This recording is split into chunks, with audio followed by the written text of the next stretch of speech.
चुनाव तेलंगाना में सबसे आखिर में होने वाला है, लेकिन एक महीने पहले से ही चुनाव की जो एक तरह की जो फीवर यहाँ पे लगी हुई है। बीआरएस ने पहले से ही कैंपेन शुरू कर दिया और सबसे पहले उन्होंने अपने कैंडिडेट्स की लिस्ट भी बाहर कर दी है। सिर्फ कांग्रेस और भाजपा को अब अपनी लिस्ट पब्लिक करनी है। वैसे तो त्रिकोणा फाइट माना जाता है, लेकिन सब मानेंगे कि बीआरएस और कांग्रेस दोनों अपने आप को दावेदार बताते हैं कि हम बना सकते हैं सरकार और हम बनाएंगे सरकार। और अगर आप सर्वेस भी देखेंगे तो कुछ सर्वेस कह रहे हैं कि बीआरएस अपनी पकड़ बनाए हुए हैं और इसलिए वही जीतेंगे तीसरी बार भी। और कांग्रेस कह रहा है कि हमारा जो मोमेंटम है वो बना हुआ है और इसलिए हम इस बार की चुनाव तेलंगाना में जीतेंगे। और जैसे जब सोनिया गांधी और बाकी लीडर्स यहाँ पे आए थे कांग्रेस वर्किंग कमेटी में, तब उन्होंने अपना जो मैनिफेस्टो है 6 गारंटीज जो बताई थी वो भी अनाउंस कर दिया था।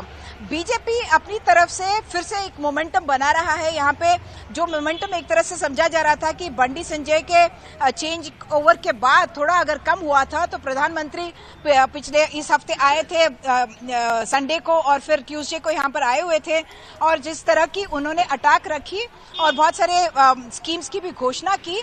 और उसके बाद अब जब परसों की बात है कि यहाँ पे एक स्टेट काउंसिल मीट हुई तेलंगाना की और वहां पे बीएल संतोष जी ने कहा कि तेलंगाना में न बीआरएस सरकार बनाएगी न कांग्रेस बनाएगी, बल्कि यहाँ पे एक हंग असेंबली होगी। यानी कि उनका कहना है कि बीजेपी भाजपा यहाँ पे एक बहुत बड़ी भूमिका निभाएगी जब ये हंग असेंबली तेलंगाना के रिजल्ट्स में आएगा। यानी कि एक तरह से उन्होंने कंफ्यूजन क्रिएट कर दिया बीआरएस के कैंप में भी और कांग्रेस के कैंप में भी, ऐसे वक्त पे जब कांग्रेस और भाजपा दोनों ने ही अपनी कैंडिडेट्स की अनाउंसमेंट नहीं की है।